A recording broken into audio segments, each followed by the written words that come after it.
nabiyina Muhammad sallallahu alaihi wasallam, man shallal fajri bi jamaah wa huwa fi dhimmatillah. Orang-orang yang melaksanakan sholat subuh berjamaah, maka dia senantiasa berada di dalam jaminan Allah Subhanahu wa ta'ala. Yang rajin istiqomah sholat subuhnya berjamaah, rezekinya dijamin sama Allah. Yang rajin istiqomah sholat subuhnya berjamaah, dijamin bebas azab api neraka jahanam. Karena Nabi SAW menjelaskan dalam hadis yang lain, man shallal bardaini dakhala jannah. Orang siapa yang melaksanakan sholat bardaini dakhala jannah. Salah satu sholat bardaini itu adalah sholat subuh. Maka kita yang hadir hari ini, pagi ini, insya Allah bagian daripada orang-orang yang sudah mendapatkan jaminan surganya Allah Subhanahu wa ta'ala. Allahumma amin ya rabbal alamin. Salatan wa salaman kepada junjungan kita Nabi besar Muhammad sallallahu alaihi wasallam.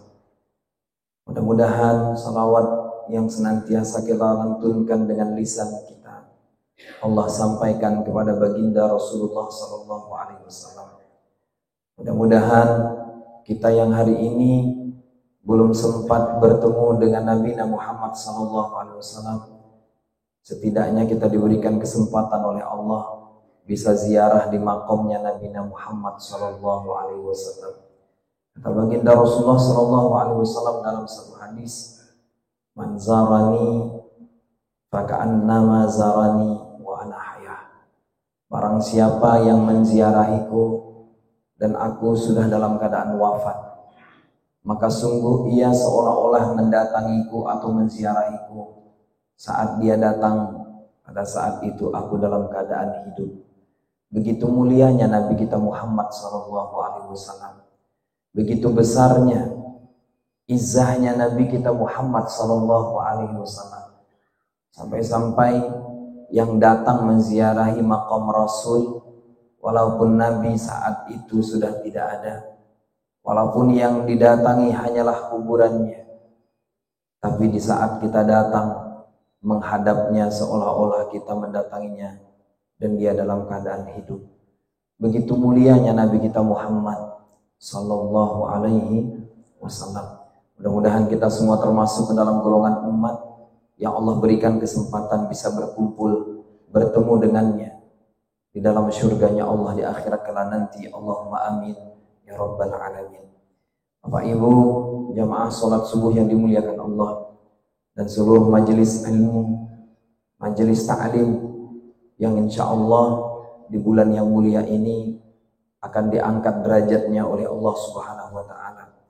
Sebagaimana sabdanya Nabi SAW dalam satu hadis, idza jaa awwalu lailatin min Ramadan, apabila datang malam-malam daripada bulan suci Ramadan, nazarallahu ilaihim, Allah akan melihat siapa di antara hambanya yang bangun menunaikan qiyamul lail.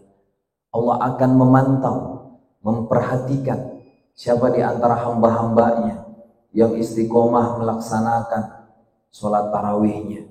Wa man nazarallahu ilaihim lam yu'adzibuhum abada. Dan siapa yang istiqomah melaksanakan sholat qiyamul lailnya, sholat tarawihnya, ditutup dengan witirnya, diisi dengan tahajudnya, setiap malam matanya terbangun untuk tilawah Al-Quran, setiap malam tubuhnya dipakai untuk rukuk dan sujud menghadap Allah Subhanahu wa ta'ala, maka Allah tidak akan pernah memberikan azab kepadanya selama-lamanya. Alhamdulillah. Dalam hadis yang lain Nabi Muhammad SAW, dengan datangnya bulan yang mulia ini, innal malaikah tastaghfir lahum fi kulli yaumin wa lailatin. Sesungguhnya semua malaikat-malaikat Allah, mereka memohon ampunan kepada Allah. Untuk siapa? Li'ibadillahi sha'imina fi Ramadan. Untuk hamba-hambanya yang berpuasa di bulan suci Ramadan. Ini malaikat sengaja memohon ampun kepada Allah. Ini malaikat sengaja memohon ampunan kepada Allah untuk hamba-hambanya Allah yang berpuasa di bulan suci Ramadan ini. Untuk hamba-hambanya yang istiqomah menahan diri dari segala sesuatu yang membatalkan puasanya. Menahan diri dari segala sesuatu yang bisa menghilangkan pahala puasanya. Malaikat setiap hari, pagi, siang, sore, dan malam, hanya memohon ampun kepada Allah agar dosa-dosa kita dihapuskan oleh Allah Subhanahu wa Ta'ala. Alhamdulillah. Maka bersyukur sekali kita jemaah yang dimuliakan Allah, dipertemukan dengan bulan yang mulia, dengan bulan yang agung ini. Bahkan kata Nabi Muhammad SAW, "Idza jaa akhiru min Ramadan." Nanti kalau sudah datang akhir daripada bulan suci Ramadan, Allah Subhanahu wa Ta'ala memberikan kabar gembira khusus untuk kita. Dengan apa jemaah yang dimuliakan Allah? Al-jannatul lati kuntum tu'adun. Allah sudah siapkan ternyata surga untuk kita orang-orang yang berpuasa di bulan suci Ramadan. Allah ternyata sudah mempersiapkan surga, dan disuruh oleh Allah surga itu berhias, berdandan, menyambut kedatangan orang-orang yang berpuasa di bulan suci Ramadan. Itulah sebabnya dalam surga itu ada satu pintu khusus yang Allah buatkan, yaitu Babur Rayyan, pintu khusus untuk orang-orang yang melaksanakan ibadah puasa di bulan suci Ramadan. Mudah-mudahan kitalah termasuk ke dalam golongan orang-orang yang masuk ke dalamnya dari pintu dan bab puasa ini. Allahumma amin ya rabbal alamin.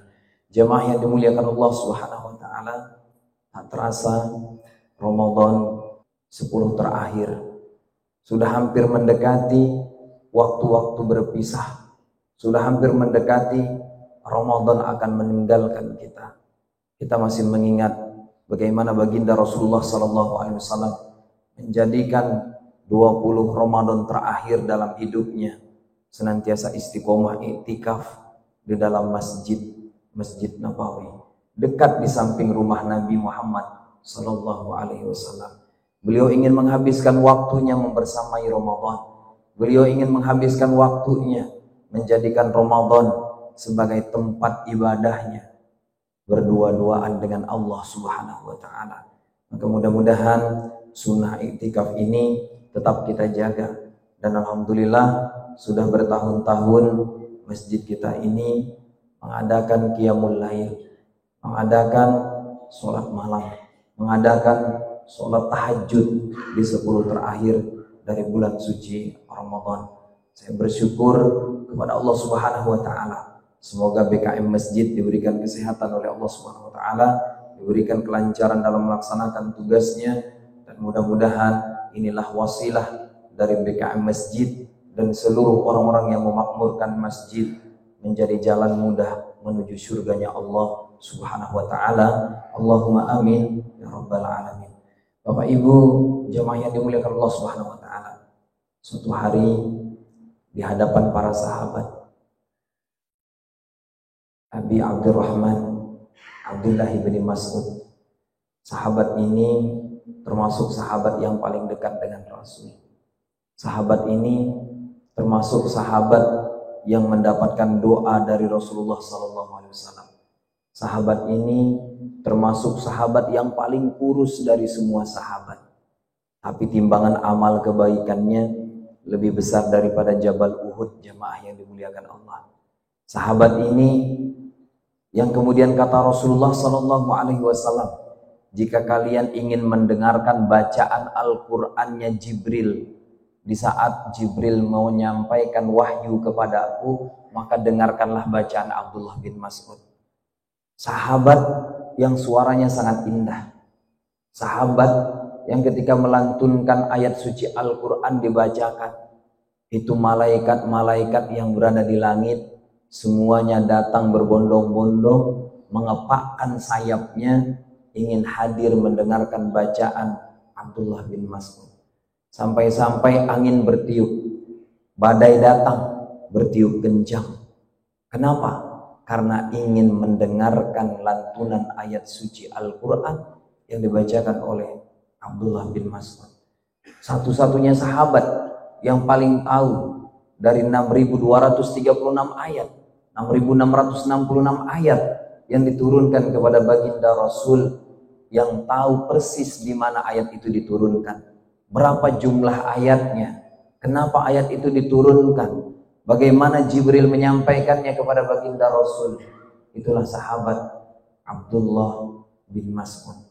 Sahabat ini berkata, kata beliau, haddatsana Rasulullah sallallahu alaihi wasallam.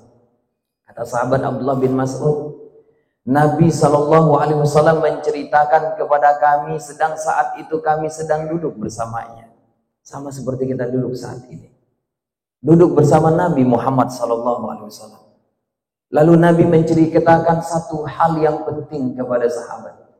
Kata baginda Rasulullah sallallahu alaihi wasallam, wa huwa shadiqul masduq. Yang paling benar ucapannya, tak pernah berbohong, tak pernah berdusta. Apa kata baginda Rasulullah sallallahu alaihi wasallam? Inna ahadakum yujma'u khalquhu fi batni ummihi arba'ina yawman nutfah. Sesungguhnya saat kalian diciptakan oleh Allah Subhanahu wa taala, kalian itu diciptakan dan dikumpulkan dalam rahim seorang ibu yang tergabung dari setetes sel sperma, setetes sel telur. Dicampurkan kemudian digabungkan dalam rahim seorang ibu. Itulah proses awal ciptaan manusia. Itulah kita yang hari ini hidup. Itulah kita yang hari ini ada di tempat yang mulia ini. Itulah kita yang hadir hari ini, jamaah yang dimuliakan Allah. Proses kita diciptakan oleh Allah itu ternyata melalui proses bercampurnya sel telur, sel sperma, kemudian berada di dalam rahim seorang ibu. Ini kalau yang ada ibunya. Kalau yang nggak ada ibunya gimana? Ini kalau yang ada bapaknya. Kalau yang nggak ada bapaknya gimana? Ada nggak manusia yang lahir tanpa bapak? Siapa? Isa. Ada nggak yang lahir nggak ada bapak, nggak ada emak? Siapa? Nabi Adam alaihissalam. Kalau proses penciptaan kita, jamaah yang dimuliakan Allah, sudah dijelaskan dalam hadis yang sahih ini. 40 hari lamanya berada dalam kandungan seorang ibu, kata baginda Rasul, nutfah, masih dalam proses sel sperma. Summa yakunu alaqatan mithla dzalik. Setelah 40 hari itu, kata baginda Rasul, kita berada di dalam kandungan seorang ibu. 40 hari lagi bertambah, berubahlah dia dari tetes sel sperma menjadi segumpal darah. Berarti 80 hari. Summa yakunu mudghatan mithla dzalik.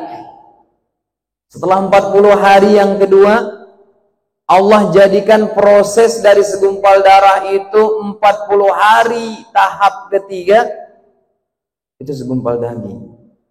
Berarti kita dalam perut ibu kita, dalam rahim emak kita, 120 hari lamanya itu sudah terbentuk segumpal daging. 120 hari itu berapa lama? 4 bulan. 4 bulan, karena 1 bulan itu 30 hari. 60 hari 2 bulan, 120 hari berarti 4 bulan. 40 hari pertama masih dalam bentuk tetes sel sperma yang bercampur sel telur.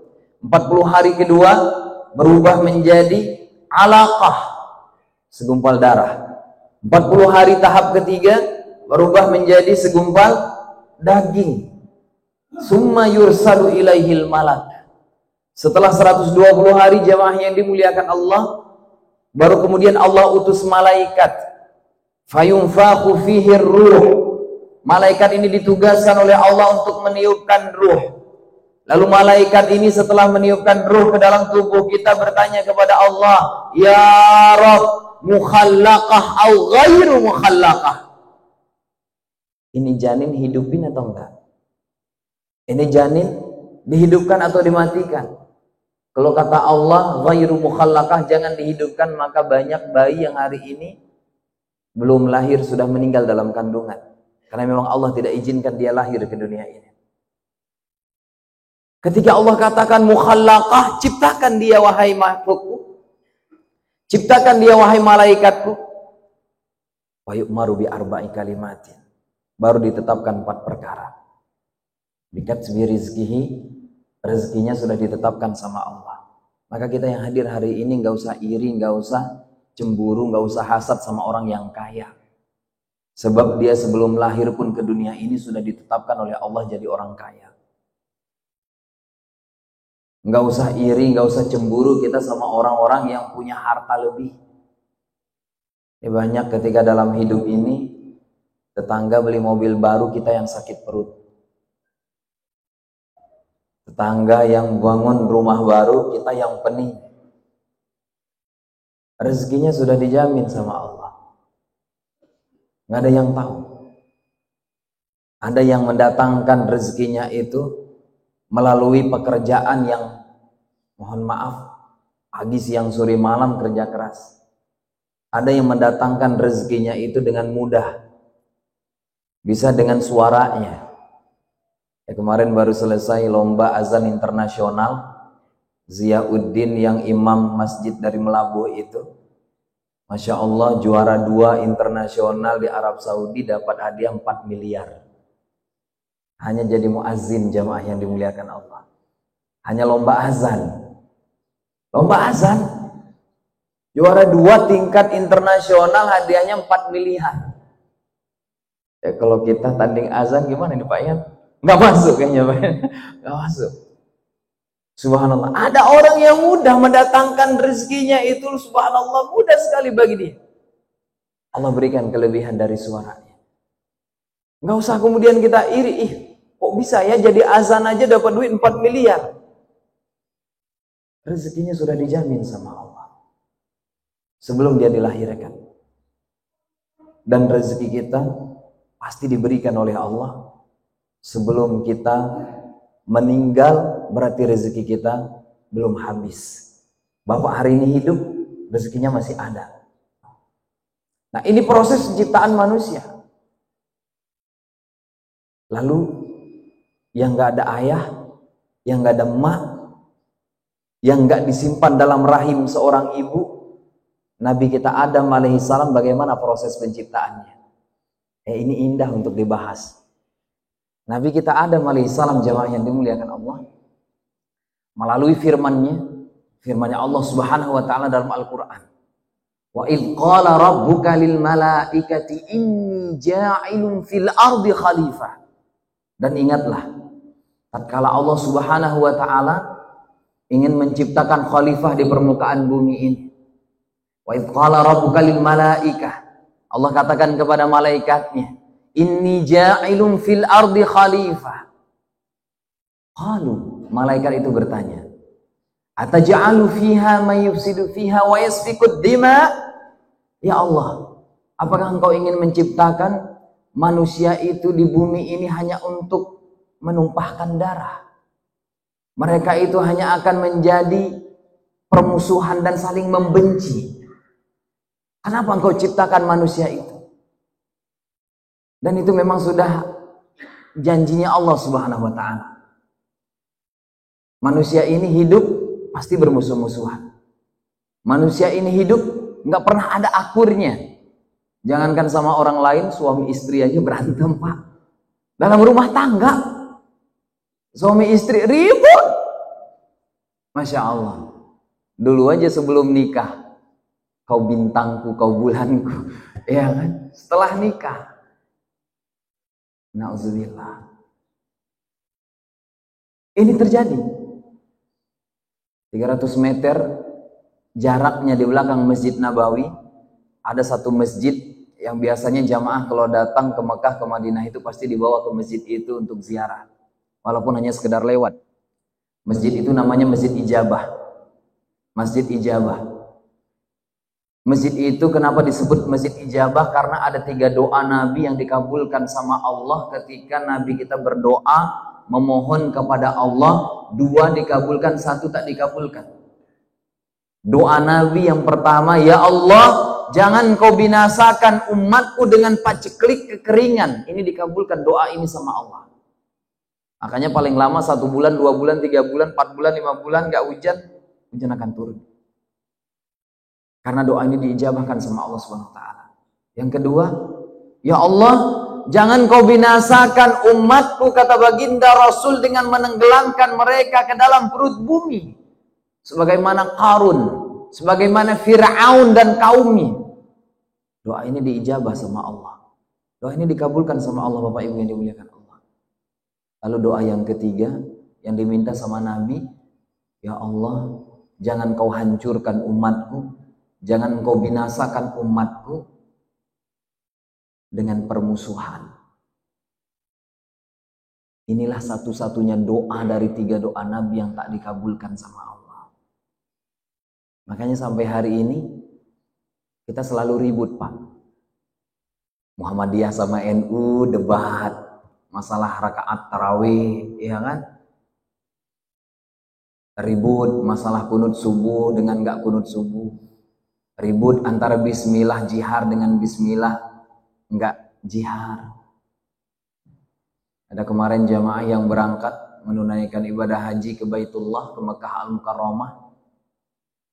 Sampai di Mekah, ustadznya bilang, kita nggak usah sholat di Masjidil Haram. Kenapa? Sholat di Masjidil Haram nggak sah, karena nggak baca bismillah. Ya, nggak baca bismillah. Hanya gara-gara bismillahnya sir. Sampai ke Masjidil Haram nggak mau sholat di masjid. Kan kasihan banget.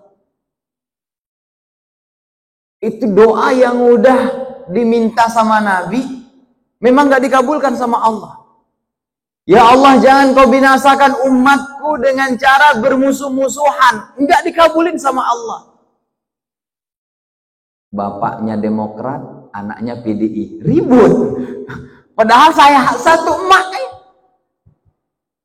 Anak sama bapak bisa berantem hanya gara-gara partai. Hanya gara-gara beda pemahaman. Hanya gara-gara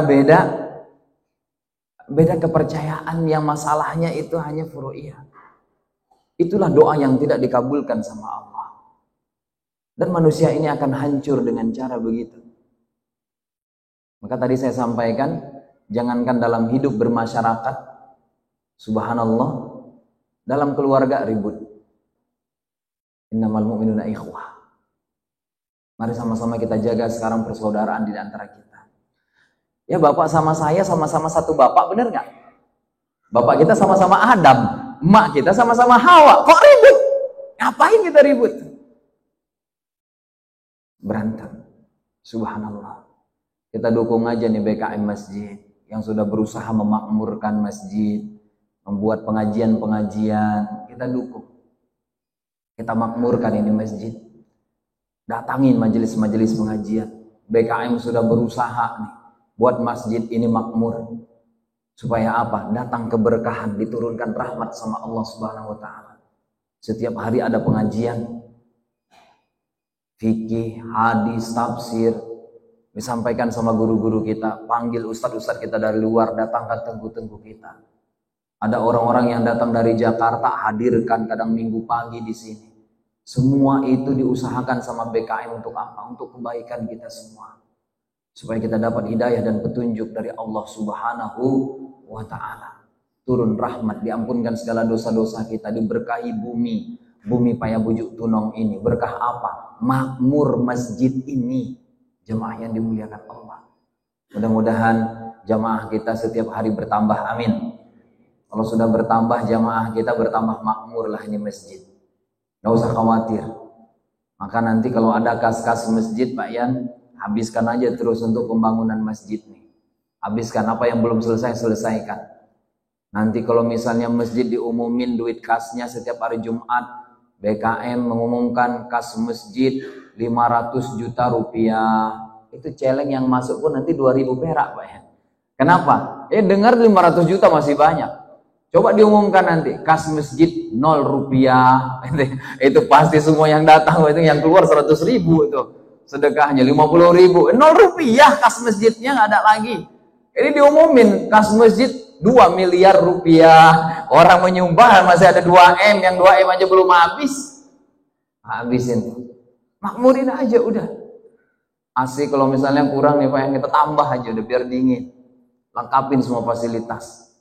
Kalau ada tempat nanti mohon maaf ke depan kita bangunkan hotel, tempat istirahat jamaah-jamaah musafir. datang dari Banda Aceh, buatin aja. Di sini tuh gratis aja mereka nginap di sana, muliakan. Mereka tuh tamu kita, musafir. Nggak ada masalah, nggak usah dibayar, free aja, nggak ada masalah. Biasanya kalau sudah free gratis di situ justru masuk ke dalam celeng itu bisa dibayar sama mereka tuh 1 juta. Tapi kalau udah ditetapin 200.000, kadang kita suka tuh batasin rezeki kita. Karena udah ditetapin 200.000 ya dikasih 200.000 aja. Coba kalau nggak ditetapin, masuk 1 juta. Ya kan? Rezeki itu didatangin sama Allah. Nggak usah kita khawatir. Baik.